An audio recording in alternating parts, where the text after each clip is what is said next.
Shalom. आज जिस विषय पर आपसे बात करना चाहता हूँ वो विषय है यीशु मसीह का यरूशलेम में विजय प्रवेश। यीशु मसीह एक उद्देश्य को लेकर इस धरती पर आए थे। यीशु मसीह परमेश्वर की उस उद्धार की योजना को पूरा करने के लिए इस जगत पर आए थे और उनका एक ही उद्देश्य था कि वो परमेश्वर पिता की इच्छा को पूरी करें। इसलिए वो यरूशलेम में प्रवेश करते हैं अपने अपने सेवकाई के अंतिम दिनों में कि उस इच्छा को वो पूरी करें, उस योजना को अपनी मृत्यु के द्वारा उस योजना को पूरा करें। और इस मृत्यु के द्वारा उन्होंने शैतान पर विजय प्राप्त किया, मृत्यु के डंक को उन्होंने तोड़ा और तीसरे दिन जी उठ के परमेश्वर पिता के दाहिने हाथ जा बैठे। इसलिए ये जरूरी है कि हम उनके इस विजय यात्रा को मनन करें, चिंतन करें और समझने की कोशिश करें कि यीशु मसीह ने इस यात्रा को जो उन्होंने पूरी की है क्यों पूरी की और परमेश्वर पिता की जो योजना थी वो हमारे जीवन में उसके क्या प्रभाव है। जब वो प्रवेश करते हैं तो बहुत सारे लोग उनके साथ प्रवेश करते हैं। हम अक्सर बाइबल में पढ़ते हैं जब यीशु मसीह अपने सेवकाई के समय अपने उपदेशों को देते थे, बहुत सारे लोग उनके साथ रहते थे। ये जो लोग थे उनके साथ रहने वाले लोग ये विभिन्न प्रकार के लोग थे। इसमें बहुत सारे लोग उनके वचन को सुनने के लिए आते थे, बहुत सारे लोग चंगा होने के लिए आते थे, बहुत सारे लोग छुटकारे के लिए आते थे, बहुत सारे लोग अपने जीवन में विभिन्न प्रकार के चमत्कार को देखने के लिए आते थे। और जो लोग थे वो प्रभु यीशु मसीह के द्वारा किए गए चमत्कारों को देखने के लिए आते थे। और कुछ लोग ऐसे भी थे जो फरीसी यदूसी लोग थे, वो ऐसे भी थे जो यीशु मसीह पर कि उन बातों को ढूंढने के लिए आते थे, उन बातों को देखने के लिए आते थे कि किस बात से उसे पकड़वाया जाए और मारा जाए। ऐसे विभिन्न प्रकार के लोग उनके हर सभाओं में रहते थे, हर उनकी जहाँ जहाँ उनके वो उपदेश करते थे वहाँ पाए जाते थे। उसी प्रकार जब यीशु मसीह यरूशलेम में प्रवेश करते हैं तो यहाँ पे भी बहुत सारे लोग हैं। ये वो लोग हैं जो यरूशलेम के लोग हैं और ये वो लोग भी हैं जो यरूशलेम में पर्व मनाने के लिए आए थे। और इस प्रकार के ये लोग जब यीशु मसीह यरूशलेम में प्रवेश करते हैं तो ये यीशु मसीह को उस समय एक सांसारिक राजा के रूप में देखते हैं। ये यीशु मसीह को इस प्रकार से देखते हैं कि यीशु मसीह जो सांसारिक राजा है ये हमारे बीच में दाऊद का राज को फिर से स्थापित करने के लिए आ रहा है। इसलिए ये लोग यीशु मसीह से संसारिक बातों की, उनके सांसारिक आवश्यकताओं की पूर्ति के लिए वो राजा के रूप में उसको देख रहे थे। वो देख रहे थे कि हमें रोमी सल्तनत से हमारी छुटकारा मिलेगा, हमें हमें उस बंधन से हमें छुटकारा मिलेगा और ये छुटकारा देने वाला यीशु मसीह है। इसलिए उसको वो एक सांसारिक राजा के रूप में देख रहे थे।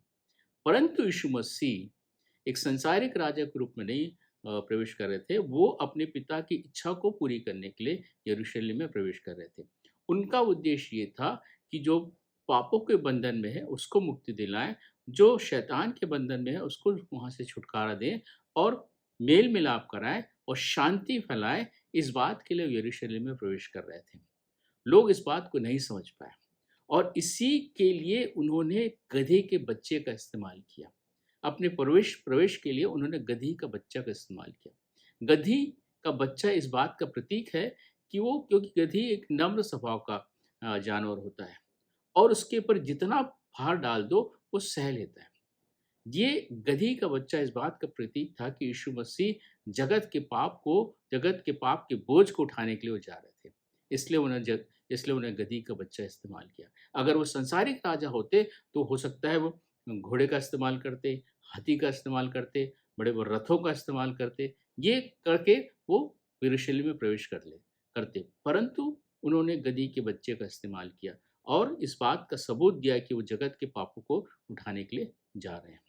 लोग उनको गलत दृष्टि से देख रहे थे, लोग उनको गलत इच्छा से देख रहे थे और उनकी वहाँ पे उसको जब लेके जा रहे थे तो वहाँ पे उसके नारे लगाते हैं उसके लिए। वो बोलते हैं होशन्ना, आकाश में होशन्ना, हमारे पिता दाऊद का राजा जो आ रहा है धन्य हो, स्वर्ग में शांति और आकाश मंडल में महिमा हो। दाऊद के संतान को होशन्ना, इस प्रकार के नारे वो लगा लगा रहे थे और वो खुश थे। वो क्योंकि वो मान रहे थे कि यीशु मसीह एक सांसारिक राजा के रूप में प्रवेश कर रहा है। आज हमारी स्थिति क्या है? आज हम यीशु को किस रूप में देख रहे हैं? क्या हम यीशु को इस रूप में देख रहे हैं कि वो हमारी आवश्यकताओं को पूरी करने वाला परमेश्वर है? वो हमें चंगा करने वाला परमेश्वर है? वो हमें हमारे जीवन में आश्चर्य कर्म के द्वारा हमें हमें उन बंधनों से, हमें हमारी जो आर्थिक हमारी कमजोरी उससे छुड़ाने वाला परमेश्वर है, कि हम उसको किसी और नज़रिए से देख रहे हैं? आज हमें इस बात को सोचने की आवश्यकता है कि हम यीशु मसीह को किस नज़रिए से देख रहे हैं। यीशु मसीह हमें पापों से छुटकारे के लिए अपनी जान दी। हमें उस शैतान के बंधन से छुटकारे के लिए उसने अपनी जान दी। हम यीशु को अपने जीवन में किस रूप में देख रहे हैं? क्या हमने उस यीशु मसीह के जो उन्होंने उस यातना को सहा, उस दर्द को सहा, उस क्रूस की मृत्यु को सही, क्या उसका हम लाभ उठा पा रहे हैं? वो हमारे जीवन के लिए आया, वो हमें जीवन देने के लिए आया। अगर हम इफिसियों 5वां अध्याय उसके उसके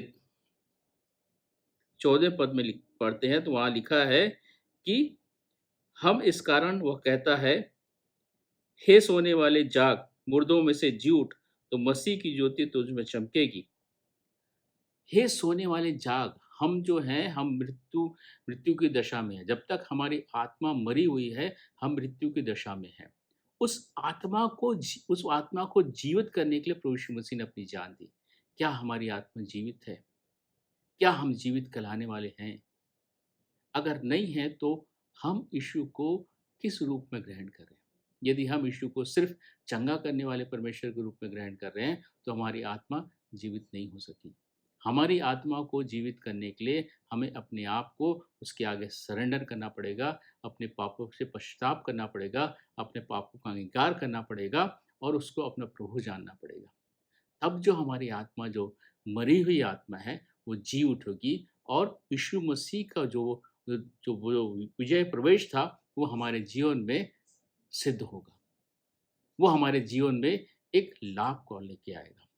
हम जीवित कहलाएंगे और यही जो उद्देश्य है परमेश्वर पिता की, कि उस उद्धार की योजना में हम शामिल हो पाएंगे और वो हमारे लिए यीशु मसीह का जो प्रवेश है, हमारे लिए एक विजय प्रवेश होगा और हम उस जीवन को प्राप्त करेंगे, हम उस अनंत जीवन को प्राप्त करेंगे। तो आज का सोचने का विषय है, आज हमारे जीवन को परखने का विषय है कि हम यीशु को किस रूप में देख रहे हैं।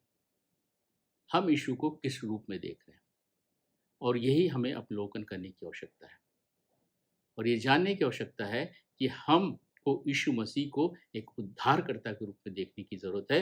यीशु मसीह को एक हमारे जीवन में एक प्रभु के रूप में स्वीकार करने की आवश्यकता है। परमेश्वर इन वचनों के द्वारा हम सबों को बताए कि आशीष दे।